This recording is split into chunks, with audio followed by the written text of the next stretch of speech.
morning, everyone. So we'll be starting our today's session. Okay.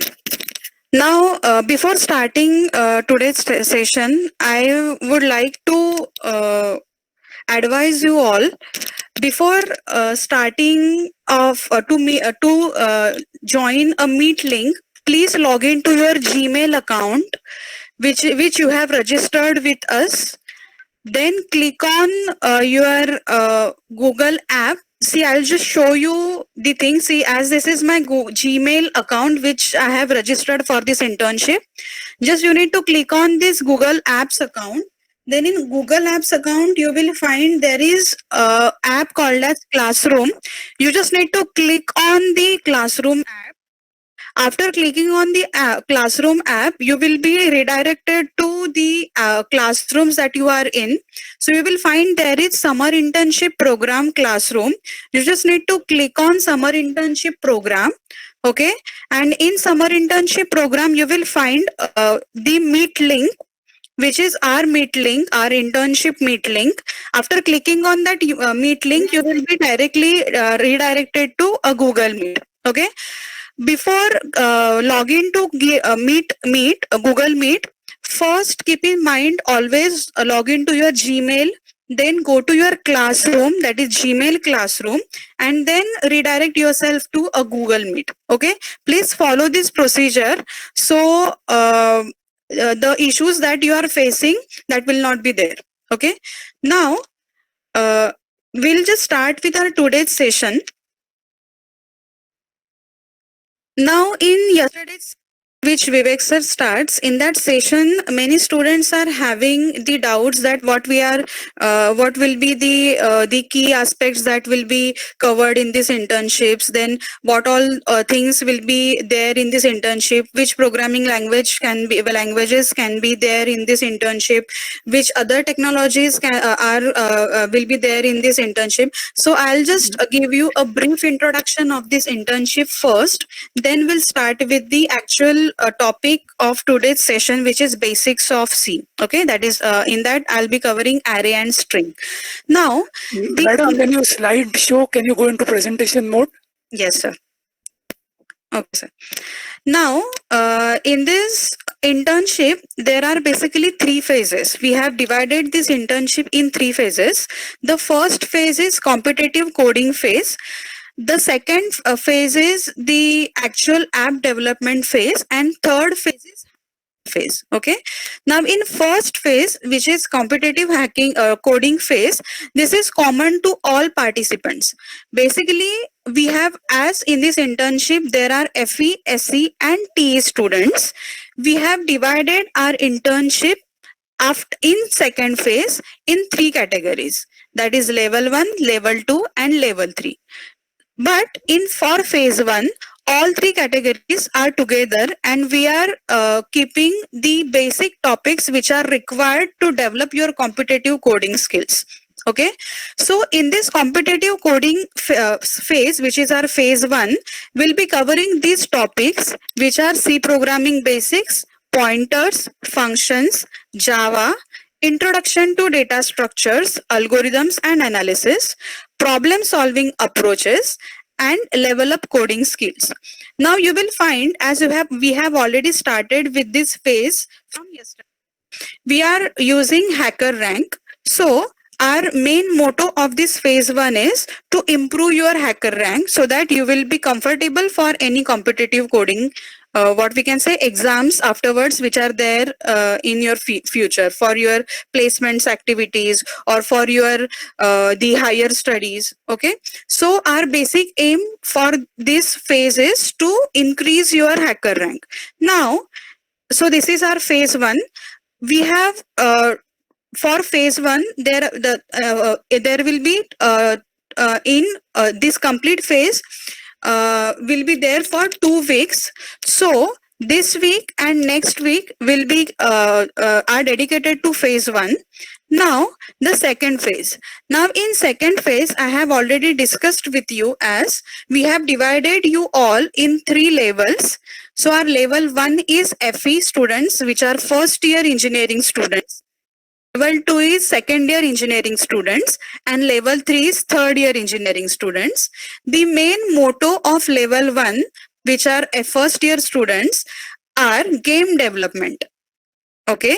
The level 2, the focus area is video conferencing app development. And level 3, the focus area is COVID-19 analytics and innovations. Okay.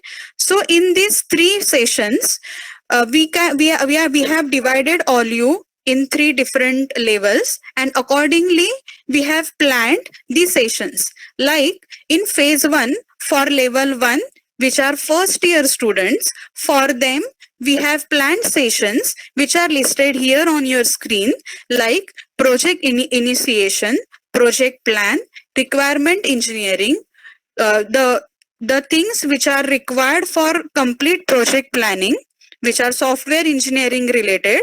So these are software development life cycle related topics. Those all topics will cover first, so that you will be having some background of project development, the industry background of project development.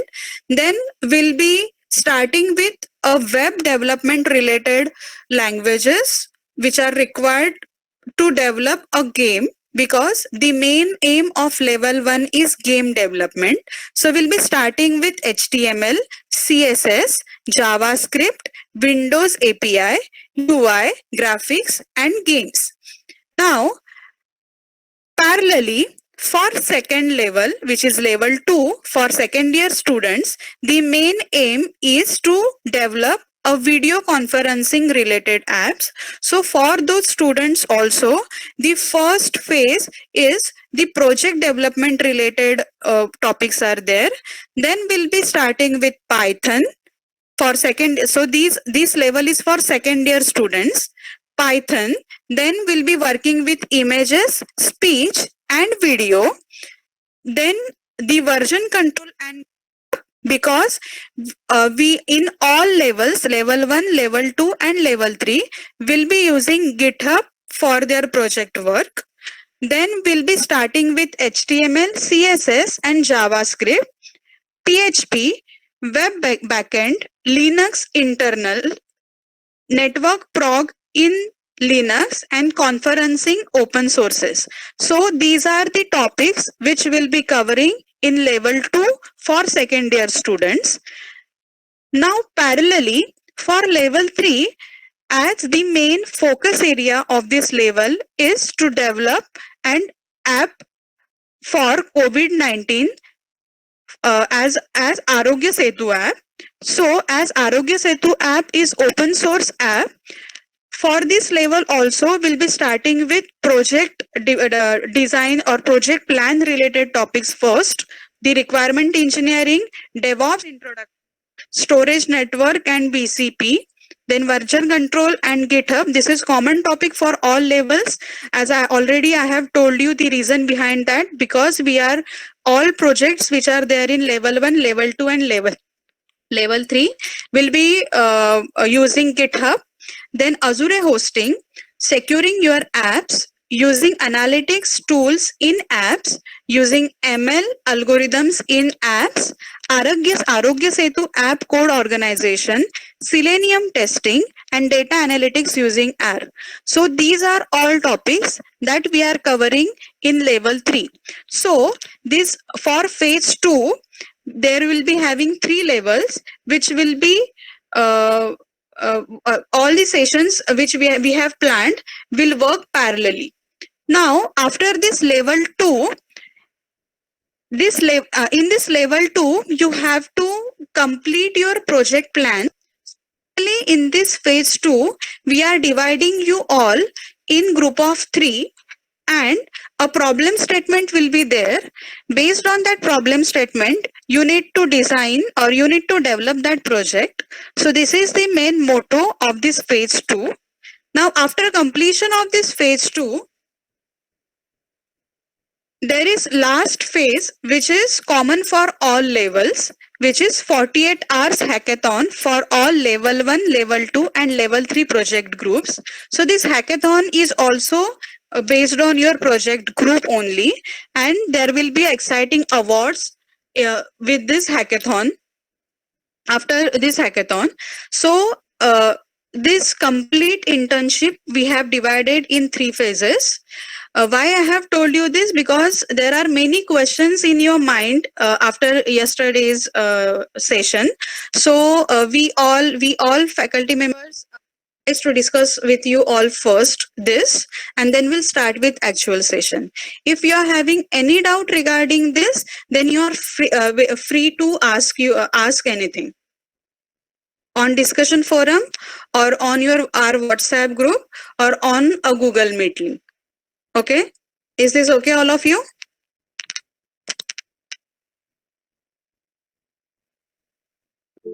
Abhijit, is there any question from a student regarding this? Is there yes, please, all student, if you are having any doubt regarding the internship program planning, then please let us know so that we can solve your issue, or we can solve the query that is there in your mind.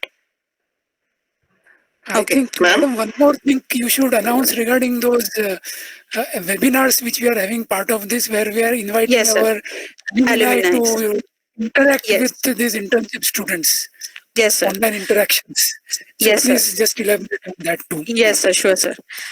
So basically, in this phase, as I have mentioned, the duration for phase 1 is first 2 weeks. So for competitive coding, there are first 2 weeks we have planned. Then phase 2 starts from the 3rd week of the June till the complete from 3rd week of June till the end, second last week of your July will be a phase 2, because you need to develop your complete project. This is aim of our phase 2. So in same phase 2 we have planned some some webinars. In those webinars, our own alumni students are participating. They are taking the webinars, and they will be interacting. They are interacting with you in that webinar. They all our alumni students will share their experience, their views related to current industry requirement. They will also interact with you regarding the technologies, the technology that is required for the current industry current industry scheme. Then they will also interact with you regarding if you are having any doubts related to the placement activities, what all skill that you need to develop just prior to your placement activity begins. So all these things they will discuss with you. That will be helpful for you all guys, so that you will be prepared for the industry requirement. So those all sessions also we have planned in July. In mostly sir, mostly after second half of second half in July. Yes, madam, after 15 July. After 15 July. So we have planned all those sessions as well for you, so that and you be prepared with your questions that are there in your mind, so that you can directly ask them. Okay. Now, okay, so this is for the internship planning. Now, if you're having, now again I'm telling, if you're having any doubt related to internship, please feel free to ask us. Okay. Okay. Now we'll be starting with our today's session, that is array. Now you have already started with HackerRank, and you have already hands-on on the some basic topics which are there in C programming. Now I'll be starting with array. Now first question that is there in when I'll be C programming or structure programming approach, many students asked me that there are primitive data type variables primitive variables are there in C programming language. So what is need of array? Okay, so this question is very important. What is need of array? Can you tell me, anyone, can you tell me what is need of array? For telling the answer, if there is any point in your mind, just unmute your mic and feel free to discuss the yes, anyone? What is need of array? Please be interactive.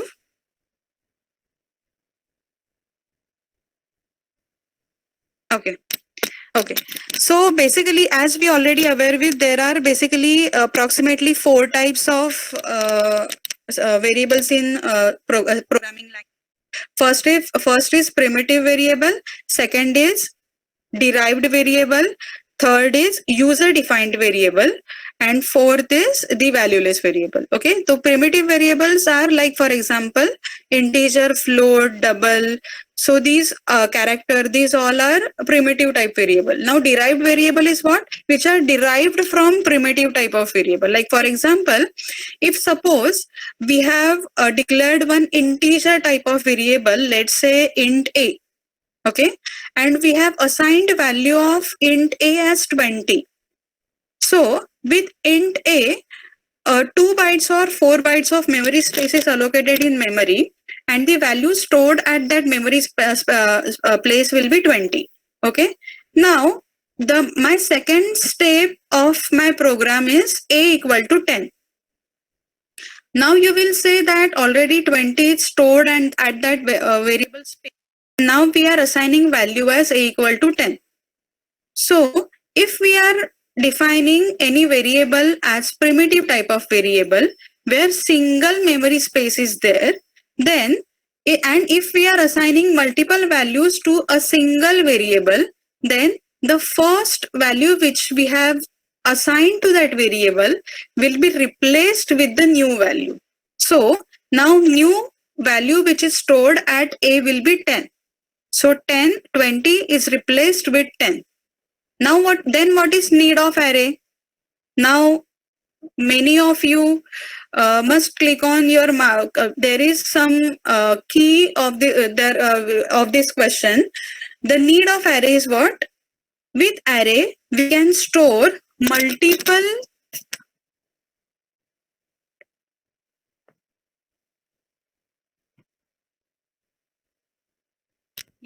So we are storing multiple numbers in the array. So array is basically how we can define array. But we can define arrays collection of homogeneous type of variable. Now why we are saying homogeneous type of variable? Because if we are declaring array as integer, then all values which we are storing in array will be of integer format. If we are specifying that array as float, then all values which we are storing in that array is of float format. Okay, so this is basically the need of array. Need of array is what? We can store multiple numbers of similar data type in a single variable, which is array. Okay, now so this is just introduction of array. Now we'll just move to a program which is just see the first program. Now, before starting with this program execution, if you are using laptops or your mobile phones, I would like to execute this program on an online compiler, any online compiler you will use, so that you can simultaneously execute program with me. Okay, and if you are having any doubts in your mind, then let me know. Now, the first program is, the program statement is program to print the number of elements present in an array. Okay. Now what will be the steps to execute this program? So first we'll just discuss the steps which are required to execute this program. Then you can yourself that can execute the program, or will together execute the program, no issues. Okay. Now to execute this program, the main aim of that program is to print the numbers of elements present in an array. Like for example, if suppose, so what will be the steps? First we need to declare all the variables which are required to execute this program. Then the next step will be we need to take the element number of elements from user, because this is array, so there are multiple numbers in an array. Okay, so first of all we need to take the value of n, which is the size of array from your user. Now after taking that value, we need to store all the elements which are we are taking from user. So store all the elements from user in an array. Now after storing that element, we need to or like for example, if suppose print the number of elements present in an array. So like for example, if the array or if we are randomly taking size as, for example, we have we have initialized array size as, for example, 100. Okay, you can initialize array size of anything. So if you are initializing size of array as 100, then after initializing that size, just take all the elements that are entered by user and check. After taking all the elements, you need to print the number of elements which are there in that array. Okay, so what will be the logic behind this? Can you implement this program with me?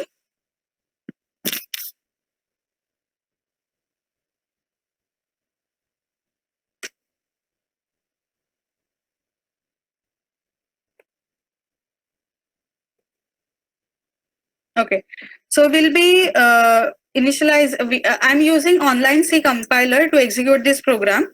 Now, like for example, if suppose int, I'm initializing the array as a, the array name as a, and I'll just give size of array as 100.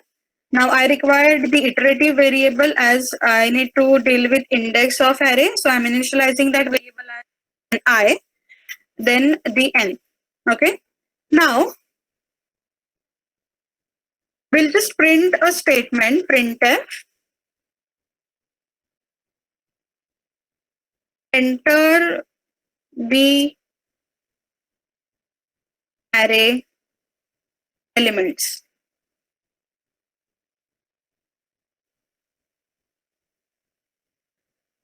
Or before executing that program, we'll just first execute a simple program. So the program problem statement is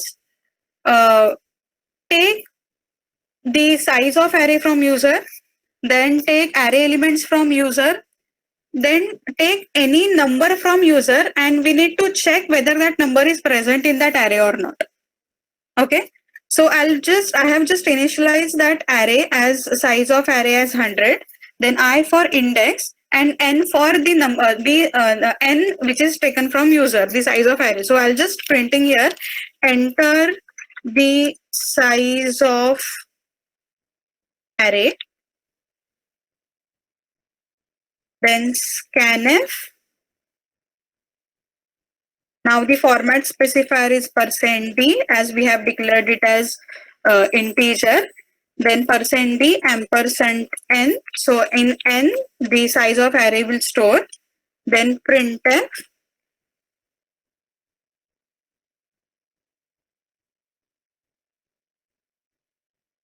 enter the array elements.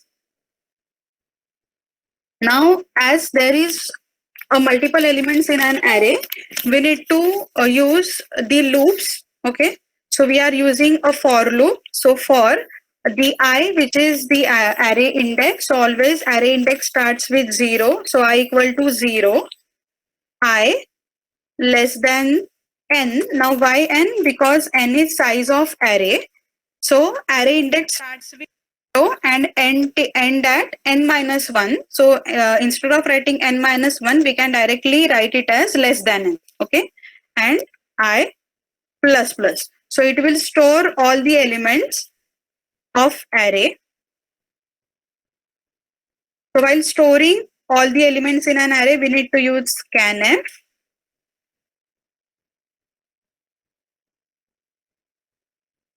%d ampersand a of I. So all elements will store in that array. Now, after storing all elements which are entered by user, we need to take a number from user, which we need to search in an array. Okay. So printf will just ask a user to print that number. So enter a number to search. Okay. So user will enter a number, will just initialize that number, let's say number. And we'll just store in that variable scanf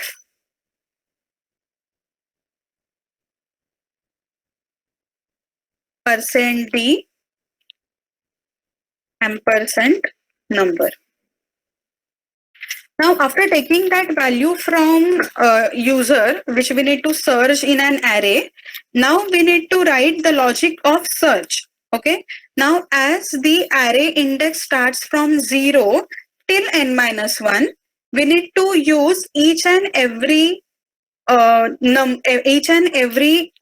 index value with the number which is entered by user, which is stored in variable.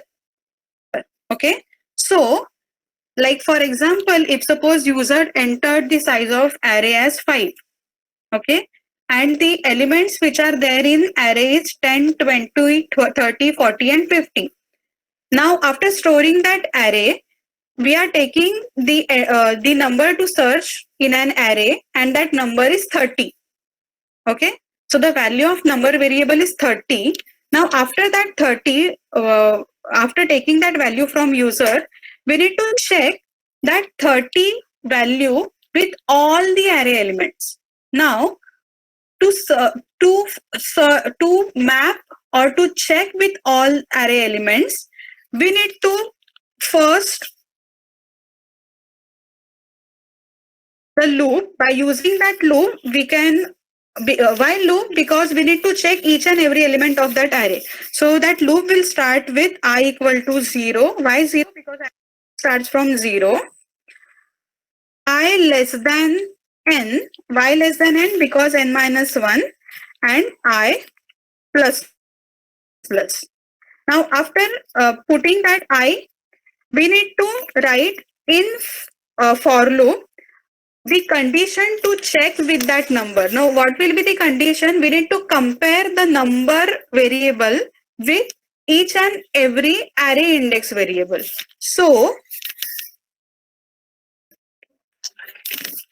if we need to check, then if number equal to, now why equal to? Because we need to compare these two variables. So if number equal to, or we can say if a of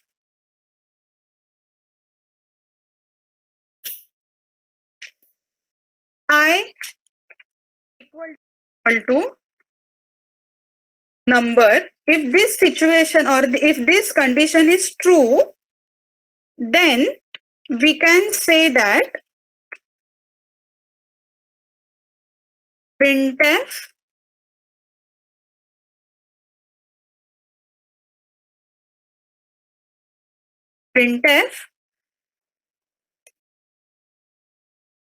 the entered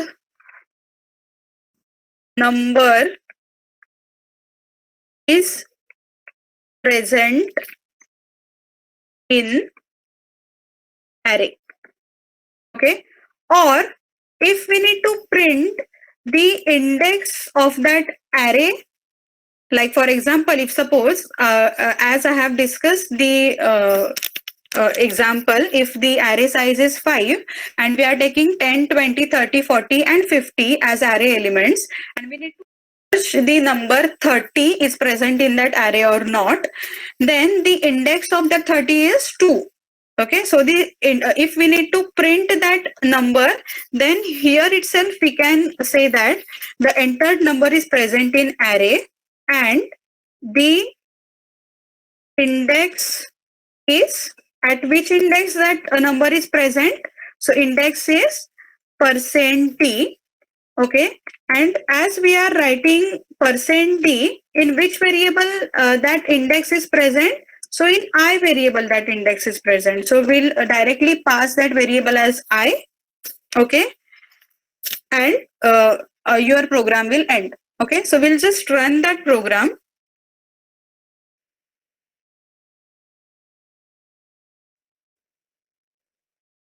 So enter the size of array. Let's say we'll take same example. So we have entered the size of array as 5. We enter the array size. So 10, 20, 30, 40, and 50.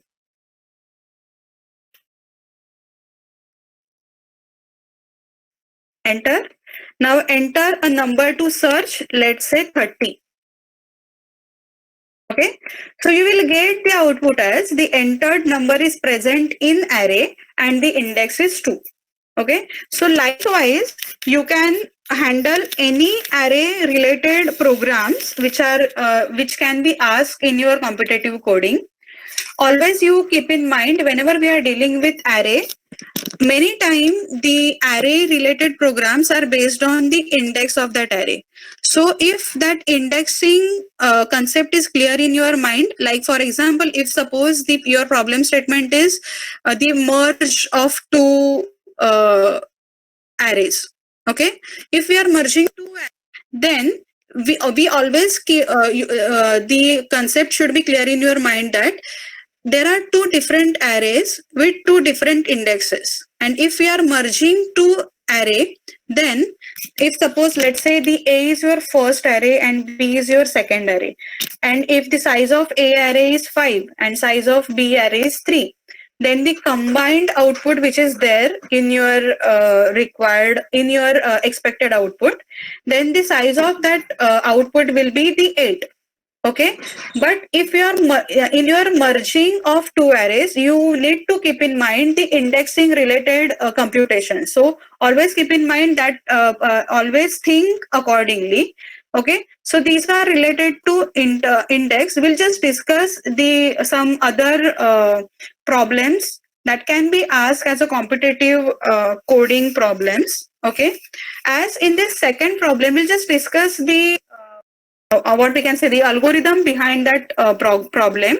Okay, and you can just take this all problem statement and execute your program. If you're having any doubts related to any problem, then please ask on a group. Okay, now let's say for example there is problem statement is there are 100 balls in a basket. On each ball there is a number stamp. You need to separate even and odd number stamped balls into two separate baskets named with even stamped ball and all stamped ball respectively. Now, while reading this problem, the actual requirement of this problem is, or actually what they are saying is, basically we need to divide a complete array into two arrays, and that to even and odd number. That's it. Okay. Let's say for example the size of array is like for example in this problem they are saying that there are basically 100 balls in a basket. On each ball there is a number stamp. So let's say on first ball the stamp is 36, and there are two arrays. As we have baskets are nothing but arrays, right? So there are two arrays, even array and odd array. If that input ball with number stamp as 36, that will be go to even stamped balls. If the input ball stamped is the let's say 57, that will be on odd stamped balls basket. Okay, so likewise you need to just divide complete array into even number and odd number. So this is the basic the what we can say the idea behind this problem statement. You just need to while solving this problem you just need to take 100 elements from user. Let's say we'll try first on 10 elements.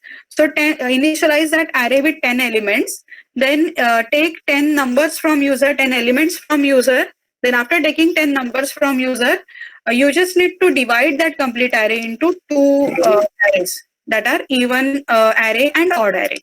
Yes, any doubt in for this problem statement? Yes, anyone? Can you able to solve this problem?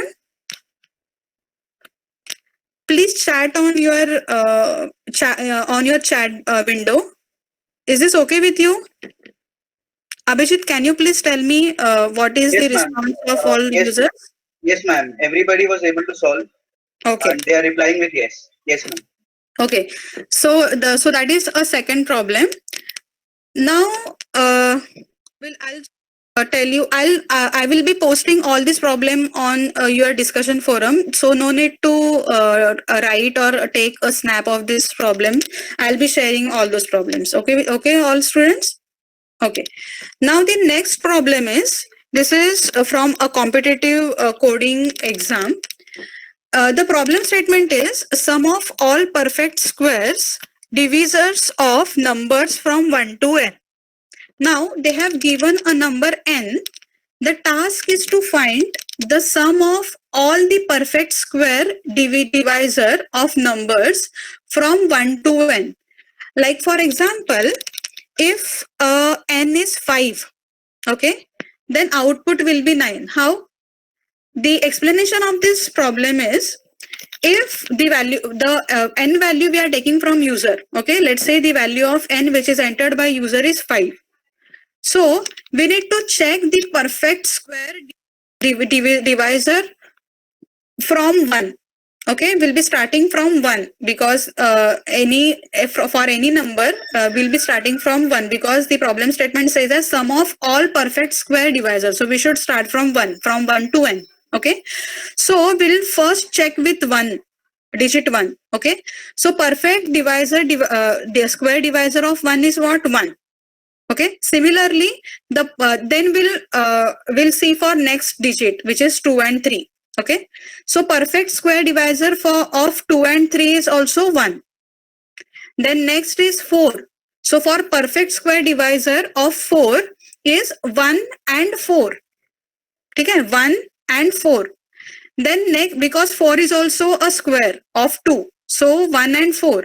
Now next is a perfect square divisor of 5. So 5 is not square of any digit, right? So the perfect square divisor of 5 is 1.